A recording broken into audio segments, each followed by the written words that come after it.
Our next guest spent 2 decades in public service. Jen Psaki was a spokesperson for the State Department before she became the White House Communications Director under President Obama. She then served as White House Press Secretary for President Joe Biden before stepping down in 2022. And these days, you can catch her hosting Inside with Jen Psaki on MSNBC. And tomorrow, Jen Psaki gets a new title. Her first book, it's titled Say More, Lessons from Work, the White House, and the World. Jen, good morning. Congratulations. Morning. Thank you. You have a book coming out tomorrow, too, Craig. That was selfless. Thank well, you. Nice. It's a big book day. It's a book. That's right. I mean, listen, you could have written a book on myriad topics. You could have written a tell-all, but you decided to write a book about communication. Why? We all have little kids. I all think they're a little bit different in age. But when I left the White House, I had a little bit of time to reflect, take a breath, or 20 breaths. And I thought a lot about what advice I wanted to give them when they were old enough. And kind of what kind of book I wish I had when I was starting my career. And so this book is really about lessons that I hope people can take away about how to communicate. I love that. And these days, it seems like basic communication in some parts with each other has gone south in some ways. Why do you think that is? Even with my kids, and I watch how they communicate because it's all on their phones, or even just as adults. Like, I just feel like, what happened? I mean, I think the phones is a key part of it. Look, technology is great. How else would we FaceTime with grandparents? That's so huge. But face-to-face conversations, including with people you disagree with as adults, is just something, there's a bit of a loss of an art of that. And I think that's a big contributor to it. And so I hope that what people take away from this book is a little bit of how to do that. I love that. One message in the book, and I think I've had to use this a lot at home, is you have to know your audience, who you're communicating with. And I feel like sometimes it can actually be harder to talk to children than perhaps another adult in the room. No question. I mean, whether you're hosting a show or briefing a president, nothing is more humbling than talking to your kids and trying to get them to do something.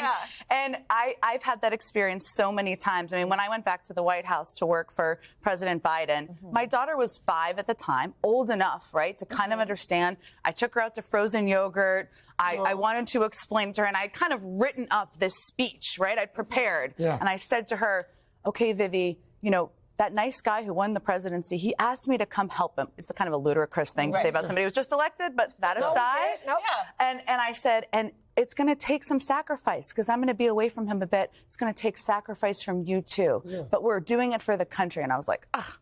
I'm an amazing mom. I was like, does that make sense? And she goes, no. I was like, okay. And what I learned from her, and I think this is so true for kids, but for so many people, is that it's often about the experience. And it really took me taking her to the White House 9 months later, her experiencing being there. Her takeaway, of course, was she loved Sprite and she thought the president made cookies. That aside, it was her experience of being there and feeling it herself. Worked for her. Yeah, and that was humbling, but also a reminder. It's not just the words you say; it's how you make people feel.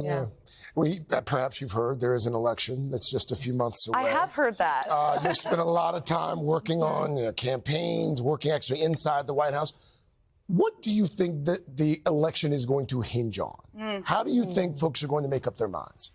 You know, it's so hard to know this far out. But what I will say is that there has understandably been a lot of coverage of former President Trump's criminal trials, and there will continue to be. It's never happened before.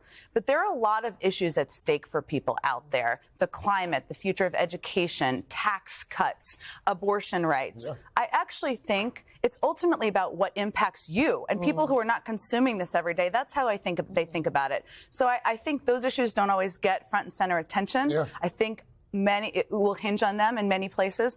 I'll also say, for people who think their vote doesn't matter, whatever your views are, there are states in 2020, Arizona is one of them, Georgia is one of them, that were hinged on less than 20,000 votes. Your vote matters. It matters not just for the presidency, but for your mayor, for your state senator, and that's an important thing for people to remember, even if they feel disillusioned. You know what, last but not least, I think there's a thread today because we just had Cleo Wade on, and she was just talking about how one of her lessons to kids is to treat people like your neighbor. And you have a point in your book about the importance of building bridges. That can't be lost here. I think it's so. I also loved what she said about weird is your superpower. I always tell my kids perfect is boring because nobody's perfect and we're all different. And I think building a bridge, and I learned a lot of this, and I talk about this in the book from President Obama, who, you know, He's a black guy with the middle name Hussein who went in and he won Southern Illinois and won Iowa.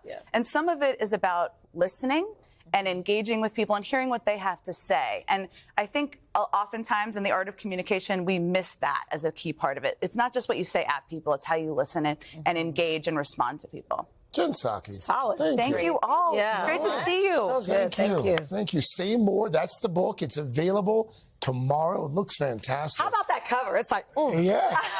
By the way, also watch Inside with Jen Psaki on MSNBC. I love Thanks it. so much. Thank you all for having me.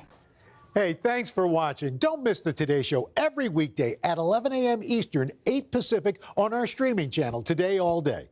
To watch, head to today.com/allday or click the link right here.